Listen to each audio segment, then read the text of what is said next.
Singapura awalnya bukanlah negara maju seperti yang kita kenal sekarang.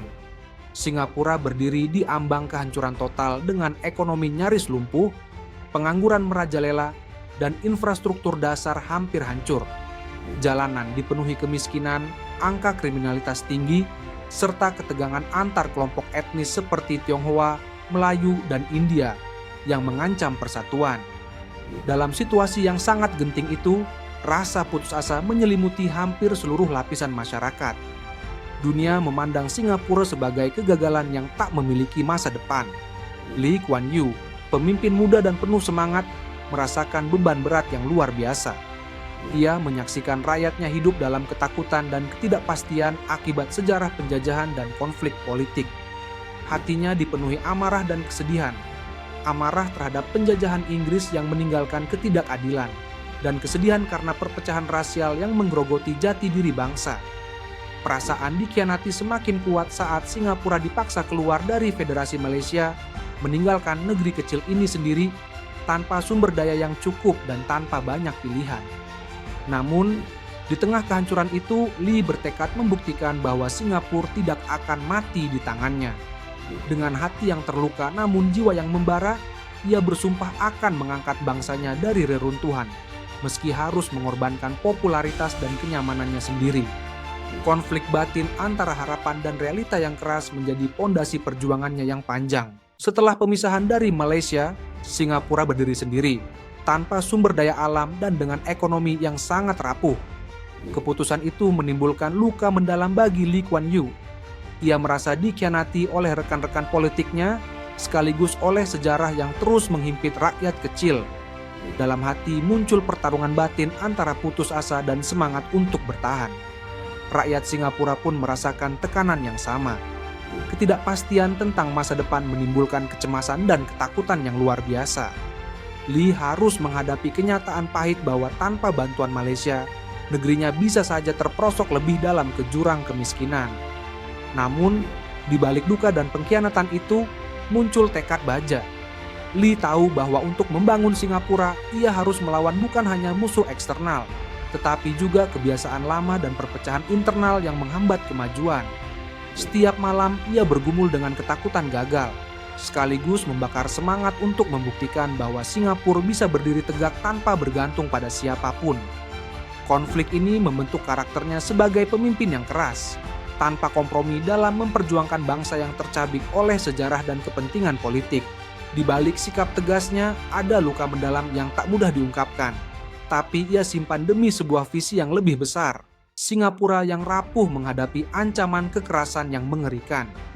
Ketegangan antar etnis memuncak menjadi kerusuhan berdarah.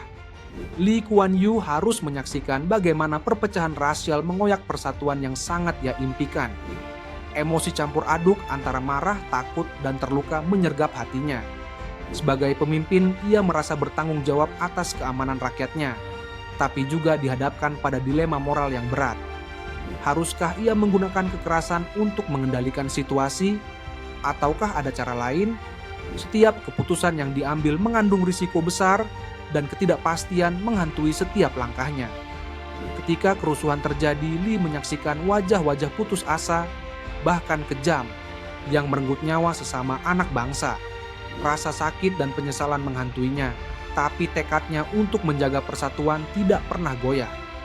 Ia rela mengambil risiko besar, bahkan mengorbankan citranya sendiri demi stabilitas dan masa depan negeri. Emosi dan konflik batin yang dialaminya sangat kuat, antara kebutuhan akan ketegasan dan keinginan untuk menjaga kemanusiaan. Ini adalah titik balik yang menegaskan siapa sebenarnya Lee Kuan Yew, pemimpin yang mampu berdiri di tengah badai dengan keberanian yang jarang dimiliki. Membangun Singapura yang miskin dan tak punya sumber daya alam bukanlah tugas mudah. Lee Kuan Yew menghadapi tekanan luar biasa dari berbagai pihak. Banyak yang meragukan kemampuannya, bahkan mengkritik keras metode kerasnya dalam pemerintahan. Ia dianggap otoriter, terlalu keras, dan tidak demokratis. Kritik ini menjadi beban emosional yang menekan batinnya.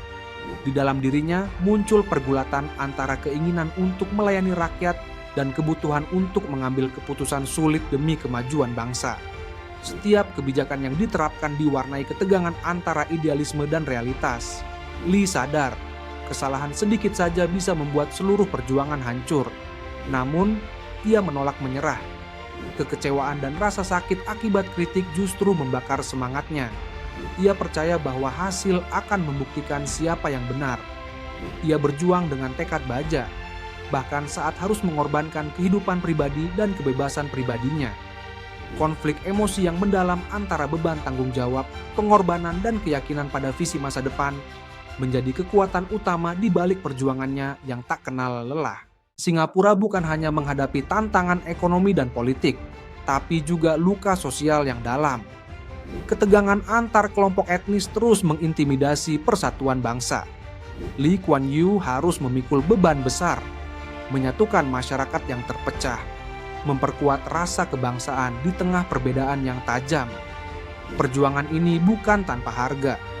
Ia harus menghadapi kritik pedas dari kelompok yang merasa terpinggirkan dan berhadapan dengan konflik internal dalam pemerintahannya sendiri. Kesendirian dan tekanan mental menghantui setiap hari. Ada saat-saat ketika rasa putus asa hampir menenggelamkannya, dan beban emosional yang luar biasa membuatnya merenung panjang tentang harga sebuah kepemimpinan. Namun, di balik semua itu ada keyakinan yang teguh bahwa persatuan adalah kunci kelangsungan Singapura. Lee terus berjuang dengan rasa cinta yang dalam untuk bangsanya, meski luka dan kelelahan sering menjadi teman setianya. Emosi campur aduk antara harapan dan kelelahan, antara luka dan tekad, membentuk sosok pemimpin yang tidak hanya kuat secara politik, tapi juga manusiawi dalam pergumulannya yang sunyi. Semakin Singapura bergolak, semakin tajam pula sosok Lee Kuan Yew terbentuk. Namun di balik kekuatannya ada kesendirian yang terus menggerogoti. Ia tidak punya kemewahan untuk menunjukkan kelemahan. Ia tahu satu celah saja bisa mengundang kehancuran. Di siang hari ia adalah pemimpin garang yang tak ragu menggebuk oposisi. Tapi saat malam tiba dan lampu kantor padam, ia hanya seorang pria yang memikul beban seluruh bangsa di pundaknya. Ia tak sepenuhnya mempercayai siapapun. Di sekelilingnya banyak yang tampak setia namun diam-diam memelihara ambisi. Ia harus berhitung setiap kata yang keluar, setiap perintah yang ia beri, karena satu keputusan keliru bisa mengundang krisis. Dalam ruang kerja yang sunyi, ia duduk memandangi peta kecil Singapura, bertanya pada dirinya sendiri, apakah benar jalan yang ia tempuh? Kekuasaan memberinya kendali tapi juga menyingkirkannya dari kehidupan biasa. Ia jarang pulang tepat waktu, jarang tertawa, dan bahkan mulai kehilangan momen-momen kecil bersama keluarganya. Ia belajar menyembunyikan rasa takut, memendam kecewa, dan membungkam segala keluhan. Ia hanya punya satu tujuan, memastikan bahwa Singapura tidak tumbang di tangannya. Ia seringkali meragukan dirinya sendiri, tapi ia tidak bisa berhenti. Ia tak bisa memberi ruang untuk keraguan, karena pemimpin sejati bukan yang selalu benar, tapi yang tetap berdiri meski jiwanya tercabik. Dalam diam, ia tahu, semakin tinggi ia berdiri, semakin sunyi langkahnya. Tapi demi bangsanya, ia rela berjalan sendirian. Lee Kuan Yew menghadapi perlawanan nyata dari kelompok-kelompok politik dan masyarakat yang menilai kebijakannya terlalu keras dan otoriter. Pada masa itu, Singapura masih bergulat dengan ketidakstabilan sosial dan ancaman komunis yang nyata. Pemerintahannya memberlakukan undang-undang keamanan internal untuk menahan tanpa proses hukum mereka yang dianggap mengancam negara. Langkah ini menimbulkan kritik tajam dari berbagai kalangan, termasuk dari oposisi politik dan organisasi hak asasi manusia internasional. Serangkaian operasi penangkapan massal dilakukan terhadap anggota partai komunis dan kelompok subversif lain. Lee Kuan Yew harus mengambil keputusan sulit antara menjaga stabilitas negara atau mempertahankan kebebasan sipil secara penuh. Konsekuensinya, kebebasan berpendapat dan pers mengalami pembatasan yang ketat, memicu ketegangan politik dan sosial.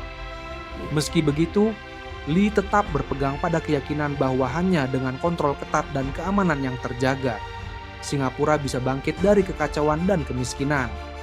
Ia berulang kali menyatakan bahwa negara kecil ini tidak memiliki ruang untuk eksperimentasi politik berisiko yang dapat memicu konflik besar. Ini bukan sekadar kebijakan, tapi strategi bertahan hidup yang dibangun di atas kenyataan keras yang dihadapi negaranya saat itu. Saat Singapura meraih kemerdekaan penuh, tantangan terbesar Lee Kuan Yew justru mulai muncul dari dalam negeri. Perekonomian yang masih lemah dan pengangguran tinggi menjadi tekanan nyata bagi pemerintahannya. Ia harus menghadapi kritikan dari berbagai pihak yang menilai kebijakan industrinya terlalu pragmatis dan kurang memperhatikan kesejahteraan rakyat kecil. Namun, Lee tidak bergeming. Ia percaya bahwa stabilitas ekonomi dan pembangunan infrastruktur harus didahulukan agar Singapura bisa bersaing secara global. Konflik sosial tidak bisa dihindari. Ketegangan etnis masih sering meletus, terutama antara komunitas Melayu, Cina, dan India. Pada satu titik, kerusuhan rasial pecah dengan kekerasan yang memporak-porandakan sebagian kota. Lee memandang hal ini sebagai ancaman serius yang bisa menghancurkan persatuan yang sudah dibangun dengan susah payah. Untuk itu, ia memberlakukan kebijakan multirasial yang ketat dan penegakan hukum yang keras agar ketertiban tetap terjaga. Meski cara ini menuai kritik dari kelompok hak asasi manusia, Lee yakin bahwa negara tidak boleh terpecah oleh perbedaan suku dan agama. Emosi Lee Kuan Yew saat itu bercampur antara kelelahan dan tekad kuat. Ia tahu jalan yang dipilih tidak populer, tapi jika Singapura gagal, itu bukan hanya kegagalan politik, melainkan bencana sosial bagi jutaan orang yang mengandalkannya. Tekanan berat dari berbagai sisi menuntutnya untuk tetap tegar dan fokus. Lee Kuan Yew juga menghadapi tantangan global di era Perang Dingin. Posisi geopolitik Singapura yang kecil dan strategis membuatnya rentan terhadap pengaruh besar dari blok Barat dan Timur. Lee harus berhati-hati menavigasi hubungan diplomatik tanpa kehilangan kedaulatan negaranya. Ia membangun hubungan kuat dengan Amerika Serikat dan sekutu, tapi tetap menjaga jarak dari campur tangan asing yang bisa melemahkan posisi Singapura. Politik dalam negeri juga tidak mudah. Oposisi yang mulai tumbuh menuntut reformasi dan kebebasan politik lebih besar. Sementara Lee tetap mempertahankan kendali ketat atas media dan partai politik lain. Ia percaya bahwa demokrasi yang terbuka penuh pada tahap awal bisa menimbulkan instabilitas yang berbahaya bagi negara kecil yang baru lahir ini. Ketegangan antara kebutuhan demokrasi dan stabilitas politik menjadi konflik utama dalam pemerintahannya. Secara pribadi, Lee Kuan Yew dikenal sebagai sosok yang dingin dan kalkulatif. Ia jarang menunjukkan keraguan di depan publik, tapi dalam catatan pribadinya, banyak tertulis tentang tekanan berat dan pengorbanan besar yang harus ia lakukan demi Singapura. Keteguhan hati dan visi jangka panjangnya menjadi kekuatan utama yang membawanya melewati badai politik dan sosial. Warisan Lee Kuan Yew tidak hanya terletak pada pembangunan fisik Singapura, tapi juga pada sistem pemerintahan yang kuat dan pragmatis. Di balik citranya sebagai pemimpin keras, ada visi besar tentang kemajuan dan persatuan yang tak tergoyahkan. Meski ia menghadapi kritik keras terkait pembatasan kebebasan dan kontrol ketat, tak dapat disangkal bahwa di bawah kepemimpinannya, Singapura berubah dari pelabuhan kecil yang terbelakang menjadi negara maju dengan standar hidup tinggi. Lee meyakini bahwa keberhasilan negara kecil ini bergantung pada disiplin, kerja keras, dan persatuan rakyat. Ia meninggalkan pelajaran berharga tentang kepemimpinan yang berani mengambil keputusan sulit demi kebaikan bersama. Namun, cerita tentang Lee juga mengingatkan kita akan dilema antara otoritarianisme dan kebebasan dalam pembangunan negara modern. Jika Anda ingin terus mendapatkan kisah-kisah tokoh dunia penuh inspirasi, jangan lupa untuk subscribe dan aktifkan notifikasi. Dengan begitu, Anda tidak akan ketinggalan cerita lengkap dan mendalam dari para pemimpin yang mengubah sejarah dunia. Terima kasih sudah menonton. Sampai jumpa di video berikutnya.